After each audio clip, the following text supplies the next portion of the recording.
जय हिंद साथियों, आज के इस क्लास में आप सभी का बहुत बहुत स्वागत है। तो साथियों, जैसे कि बिहार पुलिस सिपाही की नई भर्ती के लिए हमने न्यू बैच को स्टार्ट किया है, जिसमें से साथियों आपका 3 प्रैक्टिस सेट ऑलरेडी हो चुका है। आज आपका चौथा प्रैक्टिस सेट चलेगा और साथियों ये प्रैक्टिस सेट आपको रात 8 बजे लाइव चैट के साथ दिया जाता है। और साथियों 3 जो प्रैक्टिस सेट आपका हुआ है, तीनों प्रैक्टिस सेट का जो पीडीएफ है वो एप्लीकेशन पर डाल दिया गया है। बिल्कुल इसी प्रकार से एप्लीकेशन पर आपको पीडीएफ मिल जाएगा और वहाँ पर क्या होगा, प्रत्येक क्वेश्चन के नीचे यहाँ पे इस प्रकार से आंसर लिखा होगा। ठीक है, एप्लीकेशन में देखिए यहाँ पर क्या क्या दिया गया है। तो एप्लीकेशन में जब आप लोग एंटर करेंगे तो इंपॉर्टेंट नोट्स मिल जाएगा, प्रैक्टिस सेट पीडीएफ मिल जाएगा जो अभी आपका क्लास होगा, प्रीवियस ईयर क्वेश्चन मिल जाएगा 2010 से लेकर अब तक बिहार पुलिस के एग्जाम में जितने भी क्वेश्चन पूछे गए हैं वो भी आपको मिल जाएगा। साइंस थ्योरी जीके मिल जाएगा, इंपॉर्टेंट जीके जीएस ट्रिक। अब देखिए इंपॉर्टेंट जीके जीएस ट्रिक में आपको क्या मिलेगा, तो बहुत सारे ऐसे जीके होते हैं जो कि ट्रिक के माध्यम से याद करना पड़ता है। जैसे कि 16 महाजनपद याद करने का ट्रिक क्या है आपको मिल जाएगा, जीवाणु जनित रोग क्या क्या है ये मिल जाएगा, विषाणु जनित रोग के लिए ट्रिक, विधानसभा अभी जैसे आप सभी जानते हैं 6 राज्यों में है उसके लिए भी ट्रिक, ये सारा चीज़ आपको एप्लीकेशन पर मिल जाएगा। तो जिन्होंने एप्लीकेशन को डाउनलोड नहीं किया है, लिंक डिस्क्रिप्शन बॉक्स में मिल जाएगा, आप लोग जाकर डाउनलोड करके और बिहार पुलिस का कोर्स परचेज कर सकते हैं। तो चलिए इसी के साथ हम लोग आज के इस क्लास को स्टार्ट करते हैं।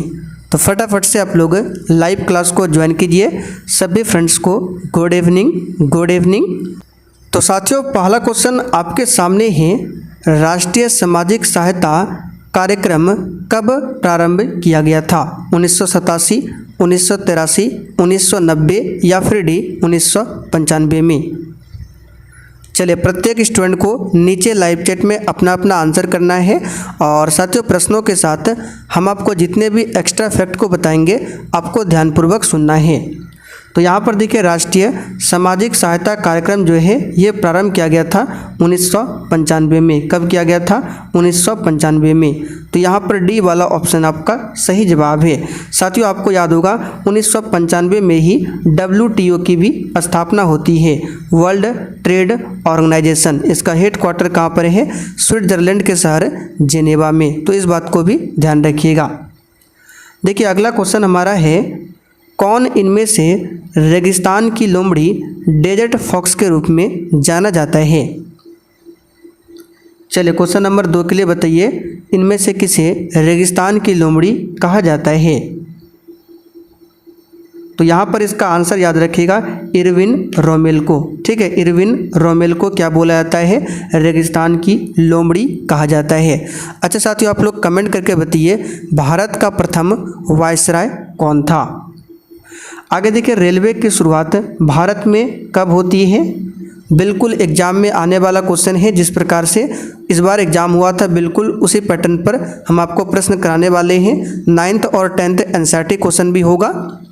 तो देखिए रेलवे की शुरुआत भारत में 1853 में हुई थी। कब? 1853 में। और भारत में रेलवे का जनक किसे माना जाता है? तो लॉर्ड डलहौजी को माना जाता है। और पहली बार जो रेल चलाया गया था कहाँ से कहाँ तक? तो बम्बई। ठीक है, बम्बई से बॉम्बे और ठाणे के बीच में चला था 34 किलोमीटर। ठीक है, कितना चला था? 34 किलोमीटर चला था 16 अप्रैल 1853 को। चलिए आगे बढ़ते हैं।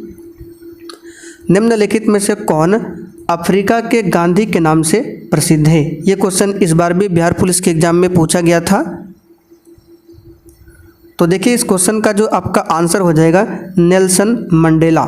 दक्षिण अफ्रीका के गांधी के नाम से जाना जाता है नेल्सन मंडेला को। यहाँ पर बी वाला ऑप्शन आपका सही जवाब है। ठीक है, फ्रंटियर गांधी पूछे किसे कहा जाता है और सीमांत गांधी तो खान अब्दुल गफ्फार खान को।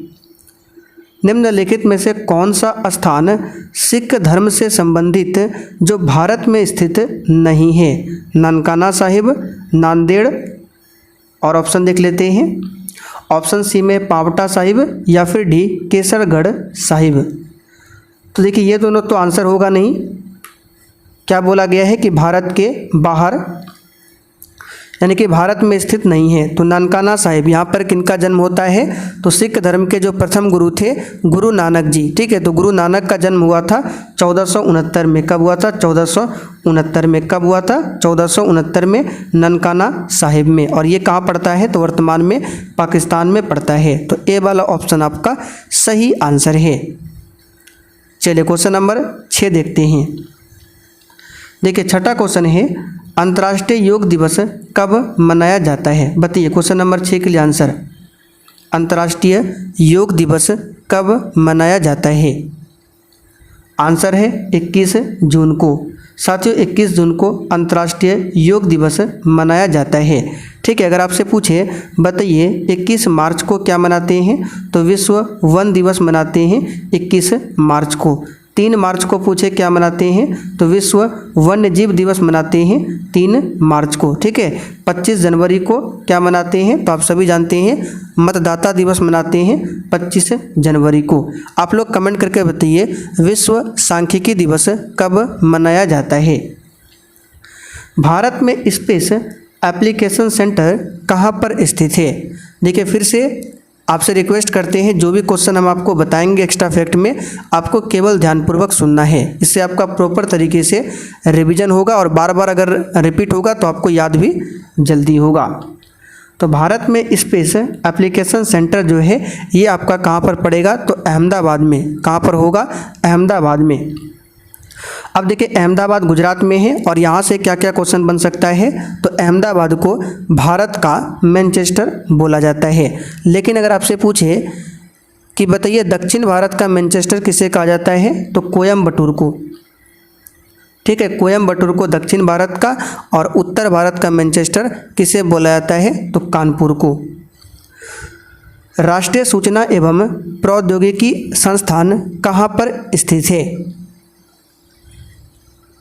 तो साथियों ये इलाहाबाद में स्थित है। कहाँ पर है? इलाहाबाद में। बंगलुरु की बात करें तो सिलिकॉन सिटी के नाम से जाना जाता है, और कानपुर अभी हमने आपको बताया उत्तर भारत का मैनचेस्टर। अगला क्वेश्चन देखिए, सरकारिया आयोग रिपोर्ट किससे संबंधित है? बताइए सरकारिया आयोग रिपोर्ट जो है किससे संबंधित है? तो इसका आंसर है केंद्र राज्य संबंधों से। पूछा हुआ क्वेश्चन है, यहाँ पर बी वाला ऑप्शन आपका सही जवाब है। केंद्र राज्य संबंधों से संबंधित है सरकारिया आयोग। साथियों आप लोग कमेंट करके बताइए आर्टिकल 263 ये किससे संबंधित है? चलिए बता देते हैं, आर्टिकल 263 जो है ये अंतर्राज्यीय परिषद के गठन से संबंधित है। आर्टिकल 60 में क्या है? बार बार पूछा जाता है, राष्ट्रपति के बारे में शपथ है, राष्ट्रपति शपथ है। आर्टिकल 69 में उपराष्ट्रपति का शपथ है, और आर्टिकल 159 में क्या है? तो राज्यपाल का शपथ है। चलिए, राज्य के नीति निर्देशक सिद्धांत तत्वों में निम्नलिखित में से किन किन प्रकार के सिद्धांत अंतर्निहित है? चलिए बताइए 10 के लिए। और देखिए साथियों हम क्या करेंगे, डेली आपको ऐसे ही 4 से 5 आर्टिकल का रिवीजन कराएंगे और बार बार रिपीट करते रहेंगे, तो आपको आर्टिकल याद करने की भी ज़रूरत नहीं है, ऑटोमेटिक आपको याद हो जाएगा। बस आपको केवल ध्यान से सुनना है। अभी हमने आपको 3 आर्टिकल बताया है, तो याद रखिएगा 3 आर्टिकल कौन कौन सा है? तो 60, 69 और 159। इसमें शपथ के बारे में है। इसमें राष्ट्रपति शपथ, उपराष्ट्रपति शपथ, राज्यपाल शपथ। तो देखिए राज्य का जो नीति निर्देशक तत्व है, जिसे आयरलैंड देश के संविधान से लिया गया है, और इसे भाग 4 और आर्टिकल 36 से लेकर 51 तक में रखा गया है। इसमें आर्थिक सिद्धांत, सामाजिक सिद्धांत, प्रशासनिक सिद्धांत तीनों है। किसी राज्य के राज्यपाल को निम्नलिखित में से किसकी शक्ति प्राप्त नहीं है? बिल्कुल इसी टाइप का क्वेश्चन एग्जाम में पूछा जा रहा है। चलिए बताइए। तो साथियों किसी राज्य का जो राज्यपाल होता है उसको विधानसभा भंग करने की शक्ति नहीं है जब तक मुख्यमंत्री का सलाह ना ले। ठीक है, तो मुख्यमंत्री के सलाह पर ही विधानसभा को भंग कर सकता है। तो ऑप्शन के अकॉर्डिंग तो डी वाला आंसर यहाँ पर आपका बिल्कुल करेक्ट हो जाएगा। कौन सा? डी वाला। इस बात को ध्यान रखिएगा। ठीक है, चलिए, अच्छा राज्यपाल की बात करें तो बिहार का राज्यपाल वर्तमान में कौन है, आप लोग कमेंट करके बताइए। राज्यपाल बनने के लिए उम्र 35 वर्ष है और राज्यपाल की नियुक्ति राष्ट्रपति करता है। राज्य का वास्तविक प्रधान राज्यपाल ही होता है। निम्नलिखित में से कौन लोकतंत्र नहीं है? सॉरी, यहाँ पे ध्यान दीजिए, राज्य का वास्तविक नहीं होगा, राज्य का वास्तविक नहीं होगा। यहाँ पे क्वेश्चन ये बनेगा, इस तरह से बनता है कि बताइए राज्य जो चलता है वो किसके नाम से चलता है, तो राज्यपाल के नाम से चलता है, लेकिन राज्य में जो असली पावर होता है मुख्यमंत्री के पास होता है। ठीक है, चलिए बताइए निम्नलिखित में से किसमें लोकतंत्र नहीं है? तो भारत तो आंसर नहीं होगा, क्योंकि भारत विश्व का सबसे बड़ा लोकतांत्रिक देश है। अमेरिका भी नहीं होगा, नॉर्वे भी नहीं होगा, यहाँ पर आंसर होगा चाइना। चाइना में लोकतंत्र नहीं है। ठीक है, चाइना में क्या है, लोकतंत्र नहीं है। चाइना में क्या है, जनवादी गणराज्य है। भारतीय संविधान में कुल कितने भाग है?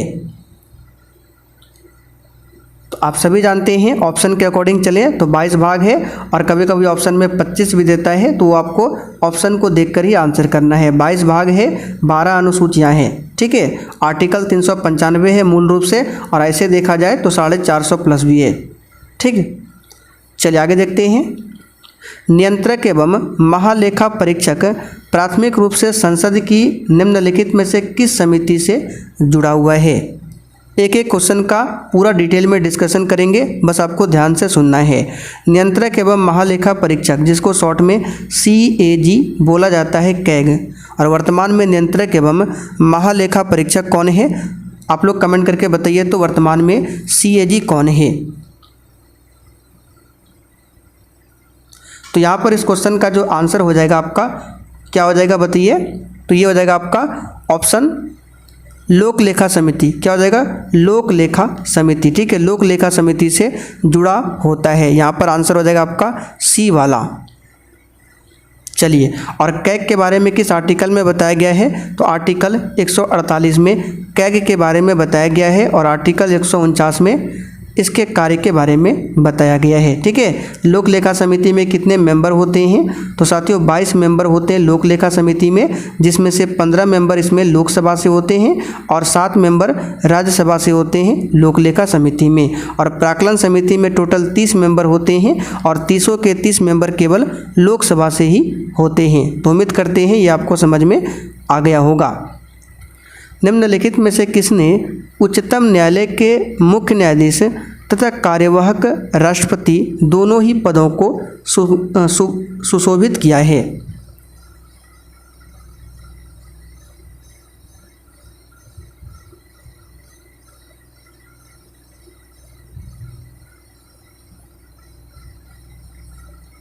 तो यहाँ पर इस क्वेश्चन का आंसर क्या होगा?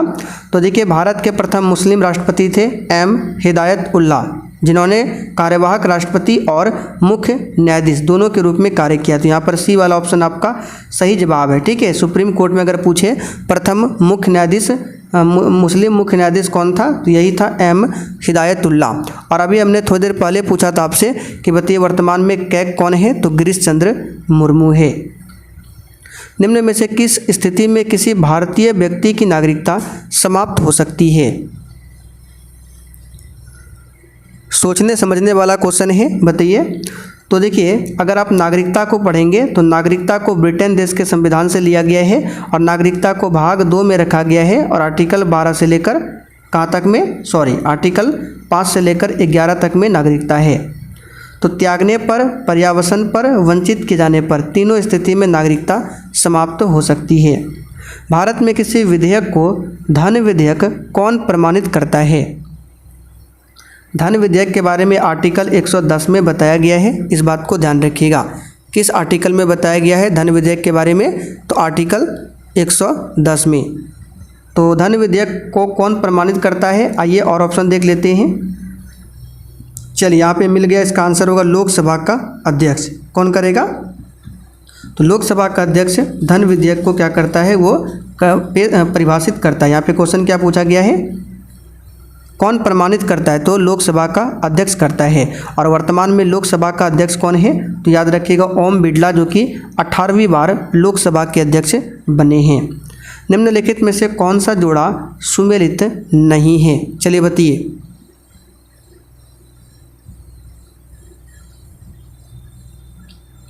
तो सुब्रतो कप फुटबॉल से संबंधित है, बिल्कुल सही है।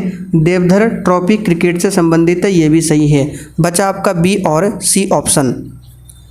तो यहाँ पर अगर हम होलकर ट्रॉफी की बात करें तो ये ब्रिज खेल से संबंधित है, ना कि टेनिस से। तो बी वाला ही ऑप्शन यहाँ पर याद रखिएगा, होलकर ट्रॉफी ब्रिज खेल। अंतर्राष्ट्रीय चाय दिवस किस दिन मनाया जाता है? और देखिए साथियों, सेशन अगर आपको थोड़ा बहुत भी पसंद आ रहे हैं तो आपसे रिक्वेस्ट है आप लोग सेशन को साथ में लाइक करते हुए चलिए। तो अंतर्राष्ट्रीय चाय दिवस जो है ये मनाया जाता है 21 मई को। कब मनाते हैं? 21 मई को। अच्छा, 26 नवंबर को क्या मनाते हैं? तो संविधान दिवस मनाते हैं 26 नवंबर को। 15 जनवरी को थल सेना दिवस मनाते हैं। 8 सितंबर को वायुसेना दिवस। 4 दिसंबर को क्या मनाते हैं? तो 4 दिसंबर को नौसेना दिवस। ठीक है। भारत में निम्नलिखित में से कौन सा टैक्स है जो राज्य सरकार द्वारा वसूला जाता है? चलिए बताइए।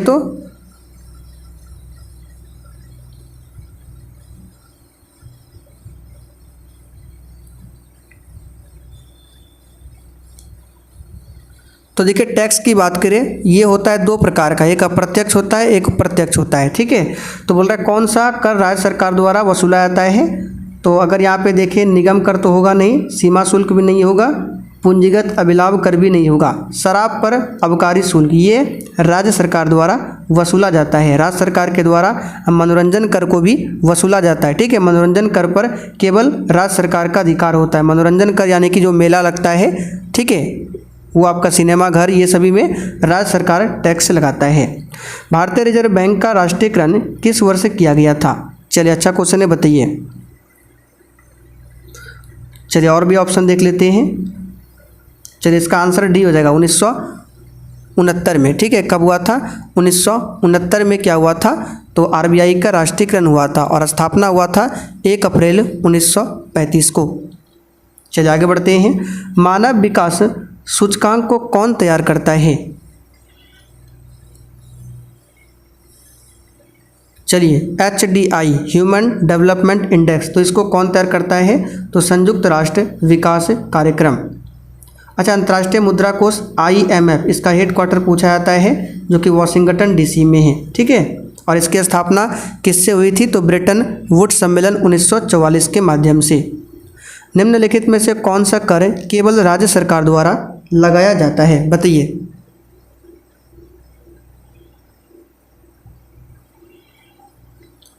तो अभी हमने थोड़ी देर पहले बताया था, मनोरंजन कर केवल राज्य सरकार द्वारा लगाया जाता है। भारतीय रिजर्व बैंक का लेखा वर्ष क्या है? तो ये भी नॉर्मल सा क्वेश्चन आप सभी को पता होगा। 1 अप्रैल से लेकर 31 मार्च तक होता है। पहला वाला ऑप्शन आपका सही आंसर है। क्या हो जाएगा?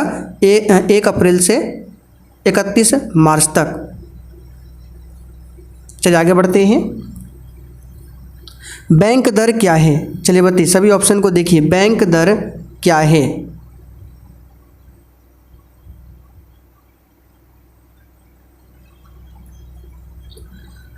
तो बैंक दर क्या होता है? वह दर होता है जिस पर किसी देश का केंद्रीय बैंक यानी कि आरबीआई बैंक जो है केंद्रीय बैंक है, ये देश के अन्य बैंकों को ऋण देता है, ये बैंक दर है। पहला वाला ऑप्शन यहाँ पर आपका बिल्कुल सही है। चलिए आगे बढ़ते हैं। भारत में पूर्वी गंडक पनबिजली परियोजना कहाँ पर स्थित है? देखिए, इस क्वेश्चन में आपको सोचने की ज़रूरत नहीं है। गंडक नदी बिहार में है, तो आंसर देखिए ऑप्शन के अकॉर्डिंग बिहार ही होगा। ठीक है। अगर आपसे पूछे कि बिहार का पहला रामसर स्थल कौन सा है, तो याद रखिएगा कांवर झील। नोट कर लीजिए, एग्जाम में काफ़ी बार पूछा जाता है। कांवर झील बिहार का पहला रामसर स्थल है और ये कहाँ पर है? बेगूसराय में। बिहार का दूसरा रामसर स्थल पूछे तो नकटी पक्षी अभ्यारण्य। ठीक है, नकटी पक्षी अभ्यारण्य हो जाएगा दूसरा, ये आपका रामसर स्थल। गंगा डेल्टा में डैश के कारण सुंदरवन नाम पड़ा? चलिए बताइए।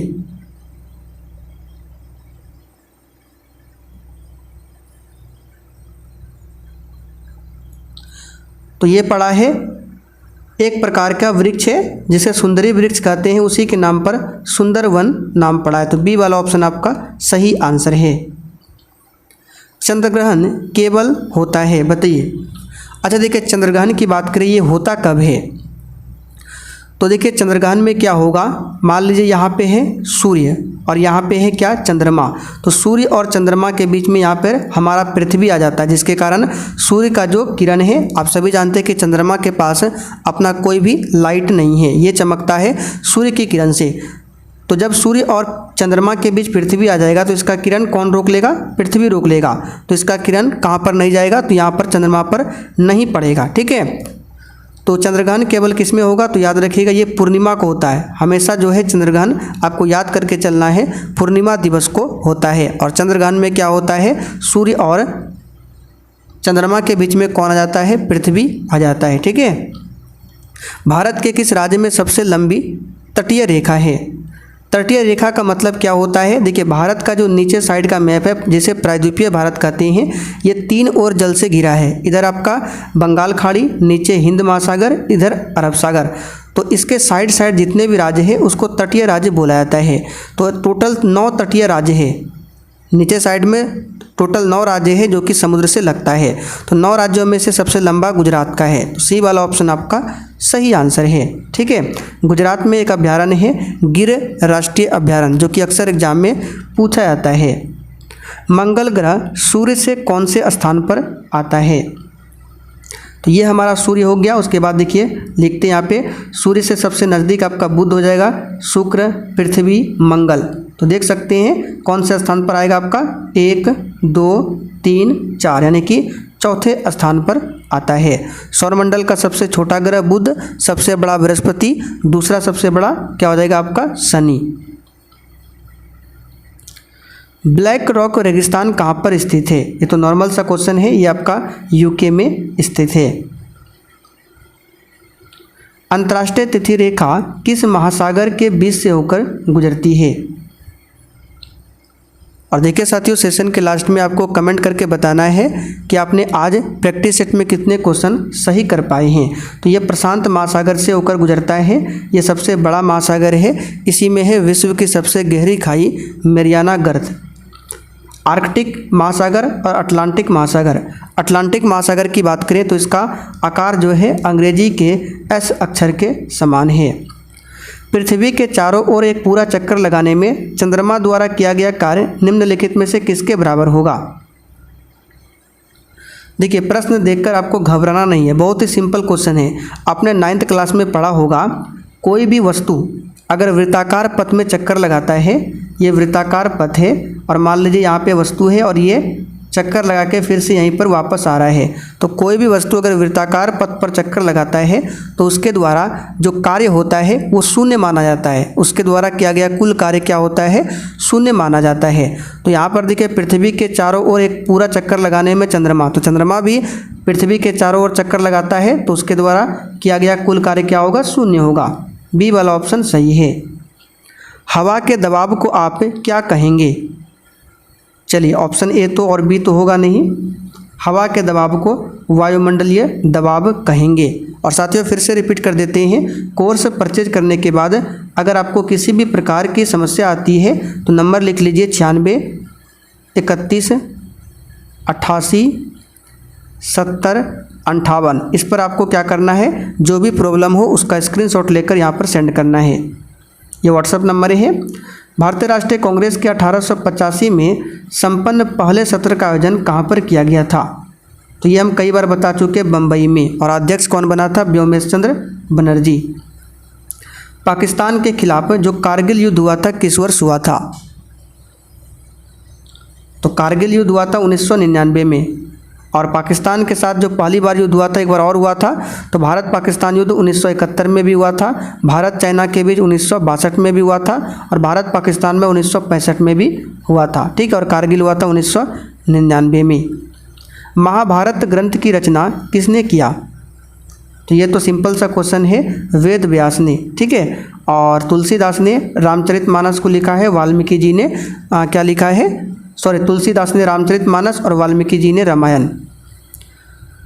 सुश्रुत संहिता किस विषय से संबंधित है। तो ये चिकित्सा एवं शल्य चिकित्सा से। ठीक है, शल्य चिकित्सा से।